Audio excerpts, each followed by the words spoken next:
CB enfin! On en a rêvé, Honda l'a fait. C'était un prototype au salon de Tokyo en 2009. Aujourd'hui, on l'a sous les miches.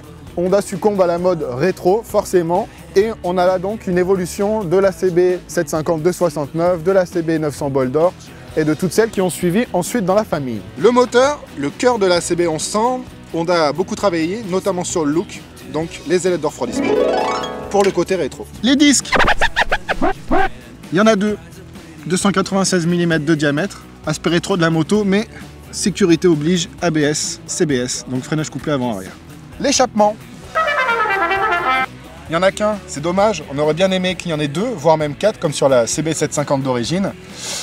Réduction des coûts oblige, économie, Honda en a mis qu'un seul. Au final, la CB 1100, c'est 10 990 €. Ça peut paraître cher, parce qu'il y a quand même zéro technologie sur cette moto.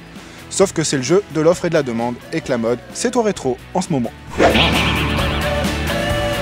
Sur les pièces d'origine Honda, une partie pour personnaliser évidemment le CB 1100F, tout ce qui est instrumentation, bloc phare, contour, et puis aussi pour tout ce qui est réglage, les vis anodisées. Une partie aussi protection avec protection du réservoir, et puis aussi tout ce qui est transport avec des housses spécifiques. Et puis pour ceux qui veulent en période un petit peu difficile d'hiver, les poignées chauffantes qui seront disponibles sur le CB 1100F. Oui, on souhaite vraiment donner deux directions. La première sur la version standard, où on garde un petit peu l'esprit des années 70 avec la célèbre 4 pattes. Et puis après, on veut donner une dimension un peu plus café racer avec la patte seat, où là on va renforcer avec des pièces assez haut de gamme, voire même très haut de gamme, sur des parties cycles ou autres assez spécifiques sur le modèle.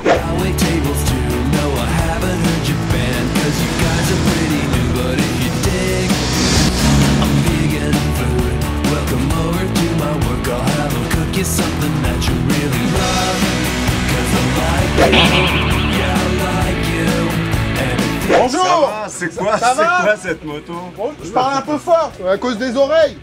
La CB 1100, elle vous plaît? C'est une nouvelle moto, hein. On va voir ce qu'elle peut faire. Hein. Est-ce qu'on peut dire qu'elle est dans la lignée? Ah, ça fait quand même vraiment moderne. Hein. Mais l'esprit est quand même là ou pas? L'esprit des années 80, mais pas des années 70. C'est lourd comme une vieille moto, hein. Ça se béquille mieux qu'une vraie vieille, hein, quand même. Ça c'est sûr, hein, la 750 four était beaucoup plus lourde à béquiller. Hein. Mais au moins on garde la forme avec. Des points communs assez visibles quand même au niveau des doubles arbres, comme tu disais. Le double arbre hein, qui est arrivé en 78 sur la moto de série, avec le même look. 78 avant Jésus-Christ. Et aussi le démarreur qui, de la 750 four était passé derrière le moteur sur la 900 bol d'or. Et par rapport à la toute première alors? Il n'y a plus grand chose, il n'y a plus le simple arbre, il n'y a plus la beauté des quatre pots, la belle selle confortable, les couleurs flashy, là ça fait un peu terne quand même. Non, moi je trouve l'esprit c'est bon, hein. Après il faut l'améliorer évidemment, mais bon l'esprit il est là, c'est bien. L'esprit, il manque 3 pots quoi. 3 pots et du chrome sur le moteur. Là c'est le double arbre.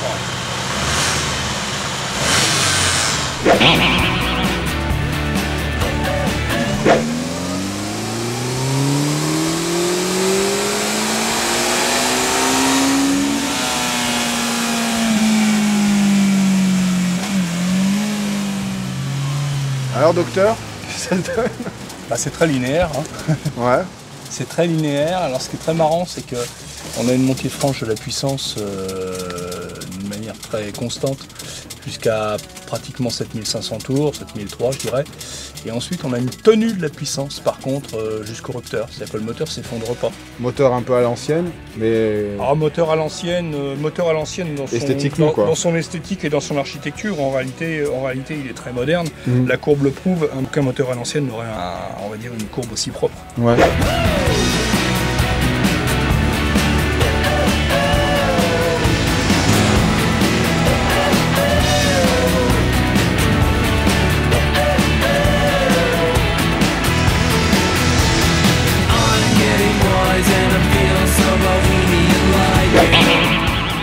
Le verdict, dans l'ensemble, une excellente surprise, très bonne moto.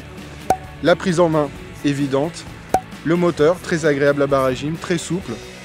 Le look, sympa, rétro, bien dans l'air du temps. Et la maniabilité. Enfin, on retrouve des pneus à petite section.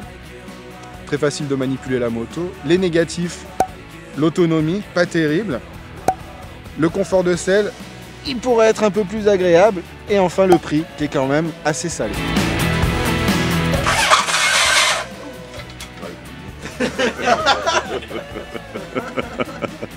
Je crois qu'il y a un problème. C'est une moto électrique. Moto ancienne, c'est beau quand ça marche pas.